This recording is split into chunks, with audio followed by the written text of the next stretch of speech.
africains. Oui, on est tous africains dans l'âme. On est africains dans notre façon de penser, dans notre façon de vivre, de respirer, de manger, de dormir. Quand j'entends on est tous des Africains, ça me fait penser à moi parce que je suis d'origine kabyle et je revendique mes racines algériennes. On est tous des Africains, on est tous des citoyens du monde. On est tous des Africains. Bah, je pense pas qu'on est tous des Africains, mais parmi nous, la famille, ouais, on est tous des Africains. Apparemment, le berceau de civilisation, c'est l'Afrique, donc oui, forcément, on doit se retrouver là-dedans. L'être humain serait d'origine africaine. Les racines, quoi. Du moins, le genre humain, apparemment, il est né en Éthiopie, en Afrique, il y a des millions d'années. Moi, j'aime assez ce concept puisque finalement, l'humanité est née en Afrique, donc on est effectivement tous des Africains. Lucie, la première femme découverte qui pourrait faire croire que nous sommes tous originaires d'Afrique à la base. Au même titre qu'on pourrait dire, on est tous des Européens, on est tous des Asiatiques, on est tous des Africains. On est tous des Africains, on est tous les mêmes familles, on est tous pareils. Pour plus de motivation et plus d'intégration. C'est pas une idée de communautarisme, c'est pas une idée de misérabilisme non plus, où on va pleurer sur le sort des peuples africains. On se comporte avec les mêmes mimétismes, parce qu'on apprend chacun des uns des autres. C'est une espèce d'humanisme où on dit, bon bah on est tous, pour cette fois-ci, on est tous des Africains, voilà, on s'englobe dans une entité commune. Peut-être l'appel d'un peuple. Ça fait voyager, c'est exotique. On est tous des Africains, ça veut dire que tout vient un peu d'Afrique. Qu'on est tous des Africains à la goutte d'or, ça c'est clair. Tous des frères, quoi. Tous africains, on est tous du même continent, on le sait très bien qu'on vient du même continent. Pour moi, je suis un terrien, quoi. Les Africains, c'est aussi des terriens. On est tous des citoyens du monde, on n'est pas simplement des Africains, je crois que l'Afrique est le berceau de l'humanité. Moi, j'ai fait du basket, mon pote, et si j'avais pu être black, je serais pas là ici, je serais sur un terrain, mon pote. On est tous des Africains, on est tous bien. Il n'y a pas de différence, il n'y a rien, on est là, on habite sous le même toit tous ensemble. Moi je pense à la phrase, on est tous des Américains le 11 septembre. C'était une manière de nous dire qu'on devait tous compatir à une certaine douleur. Et dans le monde, il y en a beaucoup d'autres, on ne compare pas un malheur à un autre malheur, c'est vrai. Mais que ce soit l'Algérie, que ce soit la Côte d'Ivoire actuellement, que ce soit la Somalie, que ce soit beaucoup de pays comme ça, eh ben, c'est des malheurs quotidiens, c'est des morts, c'est la famine, c'est la misère sociale, c'est tout ça. Et on est tous des Africains, ben, c'est une manière de dire qu'on est tous concernés. Je crois qu'on est tous noirs, blancs et il n'y a pas de rapport à la peau. Parce que la seule peau qui vaille, c'est la peau de l'humanité. On est là tous ensemble et c'est vachement bien. Ce soir on a mangé ensemble, on passe du temps ensemble. On est là pour être ensemble. Je me sens plus africaine qu'africain. Pareil, c'est l'Afrique parce qu'il y a de tout. Après, ils disent qu'on est des indigènes, ils prennent tout. Ils ont à peine laissé l'oxygène et avant nous, ils ont déjà fait la même océane. Amérique, Afrique, continent d'Asie. Chaîne aux pieds des hommes et crise d'amnésie. Guerre sale, on n'en parle pas dans les salles de cours. Bidonville, ghetto à Boulogne-Billancourt. Garçon, t'es pas content, alors va le dire ailleurs. Ne nous parle pas des colons et des tirailleurs. Le droit de vote, pour tes parents, faut pas y penser. Déjà qu'à toi, on a donné des papiers français. Eh ouais, déjà qu'à nous, ils ont donné des papiers français. Mais c'est pas comme ça qu'ils nous considèrent. Un continent qui souffre. Dans beaucoup de pays, c'est le chaos.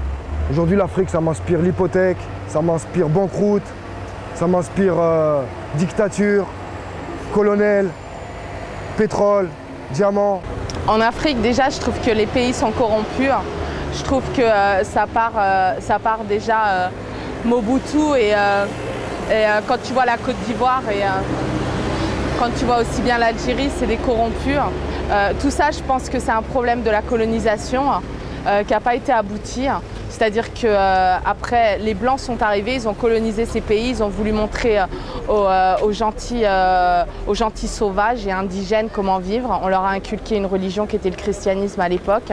Et je pense qu'après, les colons sont partis en laissant ce pays totalement à corps et à sang. Je pense aussi qu'il y a des intérêts français et occidentaux qui se trouvent en Afrique et que les dirigeants africains sont contents de se faire copain-copain avec certains Américains ou avec des sociétés françaises qui leur amènent de l'argent. C'est une dictature militaire. Il n'y a pas de politique.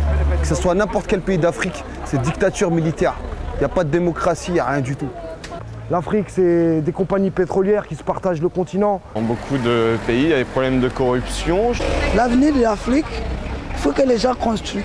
La politique n'est pas adaptée souvent aux populations. Ils vont tous dans des écoles à l'étranger et après ils retournent dans leur pays pour faire la politique. L'élite, hein, le gratin en haut, le panier de crabe. Et en bas, les gens qui n'ont rien à gratter, les gens qui attendent, les gens qui ont la parabole et qui rêvent de la France. Voilà la politique africaine, c'est quoi?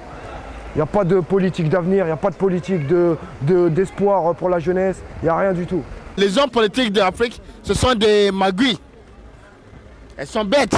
Le soleil, la plage, c'est un endroit où il y a peut-être moins d'argent, tout ça, mais où on peut s'amuser autrement, où les gens ils ont toute une culture qui va avec. C'est un continent magnifique qui est très attirant et qui est peut-être pas aidé comme il devrait l'être. Quand tu vas en Afrique, tu vois qu'en vérité, tu peux te sentir aussi bien là-bas sans argent qu'ici avec de l'argent, quoi. Tiens, je vais t'expliquer comment ils partagent le Sénégal en secteurs. Et les compagnies pétrolières revendent des secteurs. Là, tu as la concession numéro 19. Là, tu as la concession numéro 20. L'autre fois, il y avait une dépêche AFP qui disait que Elf venait de donner pour les enfants de Dakar 1 million pour fabriquer des écoles, des trucs et tout. Mais d'un autre côté, ils venaient d'acheter pour 10 ou 20 millions de concessions pétrolières. C'est un échange, c'est du troc. Et ça, c'est qui fait ce troc-là? C'est les gens au pouvoir.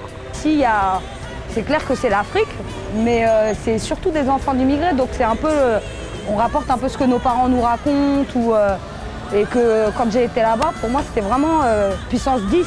Les pays d'Afrique, en grande partie, ils ont connu ce que connaît un peu l'Irak au jour d'aujourd'hui, c'est-à-dire qu'ils avaient peut-être une politique à la base, un gouvernement au départ, mais avec les histoires, les guerres, les colonisations, tout ça, c'est souvent des pays qui étaient déstabilisés, qui se sont retrouvés un jour sans gouvernement et qui ont improvisé un gouvernement. Donc soit c'est souvent une dictature qui se fait après une colonisation où tu laisses un pays sans gouvernement pendant 1-2 mois, il ne peut pas tenir. Alors soit il y a quelqu'un qui vient qui dit voilà je suis le chef, donc c'est une dictature, ou soit c'est le chaos, quoi. On devrait peut-être s'en occuper un petit peu mieux politiquement. Le minimum qu'on a nous, c'est leur plafond à eux. Les portes sont ouvertes.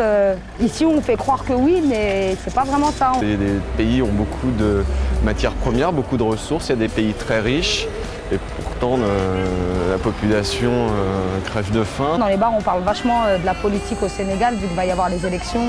Au Zaïre, c'est quoi? Mobutu, il a fait combien d'années? Il a fait 30 ans dans ce pays. Le diamant, il y a tout. Il y a des enfants qui m'ont dit à Casablanca, il y a des petits qui se prostituent en Sierra Leone, il y a la guerre des petits de 16-17 ans qui combattent, il y a tout ça. C'est pour ça que les gens veulent venir ici. C'est dynastie, quoi.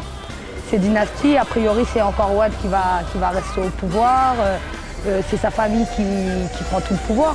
C'est un espèce de rêve qu'on aille tous au pays, là-bas, toute la famille et tout. On a de l'or, on en a à gogo, on en a plein, on a que ça. Beaucoup de corruption. Les Africains, on a une fierté et on ne te montre pas notre malheur. Même quand ça va pas, même s'il n'y a rien, on te trouvera pour qu'il y ait quelque chose. Toi, en tant que visiteuse, tu comprends? On a un respect de l'autre, toujours on a eu un respect du visiteur. Le peu que je connaisse de l'Afrique, c'est des gens très chaleureux et c'est une ambiance que je retrouve ici. Quand tu me dis Afrique, je pense antilope, gazelle, éléphant, corne de rhinocéros. Un jungle, le bordel un peu barbesque, quoi, t'as vu? Au départ, je pensais pas exploitation, pacification, colonisation, torture, je pensais pas tout ça au départ. Tu vois, je voyais autre chose.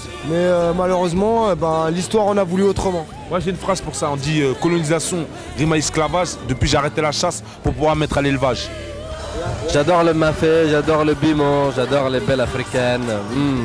Ce qui me choque à chaque fois, c'est sur les différents pays d'Afrique noire, de se dire, je sais pas, par exemple, je ne saurais pas te dire si tu viens du Mali ou du Sénégal ou de la Côte d'Ivoire, et je trouve ça choquant. C'est comme si tu disais, je sais pas faire la différence entre un Allemand, un Belge, un Français. Alors que pour vous, je pense que la différence elle est évidente. Déjà la démocratie en Afrique, elle n'existe pas trop. Je me rappelle du Djoudj. Ça c'est au Sénégal, le Djoudj. Et c'est le parc où il y a les oiseaux. Et je me rappelle surtout, j'étais tout petit, tu vois. La nuit, il fallait faire, chassage de gecko. Parce que tu vois, les geckos, s'ils te pissent dessus, tu vois, c'est acide. Donc faut pas laisser dans ta chambre, quoi, faut les chasser. Et le matin, tu vas prendre, tu vois, un petit café cassé sur la terrasse et il y a juste une grosse baston d'hippopotame. Et c'est la première fois que j'ai appris que les hippopotames, tu vois, ça pouvait être super violent, voire trash. Je commence à connaître un peu le Sénégal. C'est face cachée. J'en dirais rien comme ça, mais c'est beaucoup plus compliqué et complexe qu'on l'imagine. C'est un peu comme en Amérique du Sud. Hein. Tu vois l'analogie? Il y a 2 continents et puis au milieu, il y a tu vois, un petit point de contact, quoi. Et dans les 2 cas, ça se passe pareil. Au nord, ça se passe plutôt bien. Et dans le sud, tout le monde s'en met plein la fouille. Dans beaucoup de pays, c'est la guerre, c'est le bordel. Même dans les pays les plus stables, c'est pas encore très clair non plus au niveau de la liberté d'expression. Première division, c'est la langue. La langue a fait qu'on est beaucoup plus partagé. Donc si on peut essayer de parler peut-être une langue, ça va l'unir beaucoup. Comment est-ce que des gens peuvent attendre plusieurs mois leur salaire en fait? Parce que j'ai été accueillie par des gens qui m'ont offert à manger et on était 10 et c'était une famille et ils n'avaient pas eu leur salaire de fonctionnaire depuis 6 mois. Tous les jours que je passe au Sénégal, je me plais comme ça. Je vais m'installer en décembre. On ne laisse pas l'Afrique se développer tranquillement, mais j'espère que l'Afrique va rester patiente et motivée et persévérante pour aller vers le mieux. Il y a beaucoup de guérillas, de chefs militaires quand même qui gouvernent plus. Il y a des chefs locaux aussi. Il se la raconte. Bonjour. Bonjour. Je fais un documentaire sur l'Afrique. Ça vous intéresse de répondre à quelques questions? Sur l'Afrique, hein, c'est pas sur la France. Vous n'êtes pas d'Africain? Tu es la défaite, hein, il pue la défaite, hein, ces gens-là. Ouais, c'est la galère totale. Ah, t'es malin, toi, mon ami. Tu passes derrière. Tac, tac, bim, bim, tu percutes. Non, c'est pas grave. C'est pas grave, tu vas passer à la télé. Hey, ce soir, sur la 6, 8h. Ouais. Tu regardes, hein? T'es prêt? Ah les gars, je parle! On est tous des Africains, ça te fait penser à quoi? Nuit, mon pote. Hein? On n'a pas toute la nuit. Bah ouais, mais je sais pas moi. Non, regarde, tu te mets là. Regarde, tu te mets là. On verra que ça. On verra que ça. Ouais, vas-y toi, mais t'es mariant. C'est qui? C'est ton copain? C'est ton chéri? Il y a plein de choses à dire, non? Ça va? Je te laisse, je vous laisse. Quoi. Ah, tu veux de quoi? Tu veux que je parle là dans la caméra? Ouais, mais tu me regardes. Écoute. Je m'appelle Aurélie et je couche avec un Africain. Tu me donnes l'autorisation de me mettre. Oh, Karim. Vas-y, garde-toi. Garde-toi, là, Dieu, garde-toi. Allez, sister. Ah, ça la raconte. Les racistes. Vous êtes des racistes. On sait que vous aimez pas l'Afrique.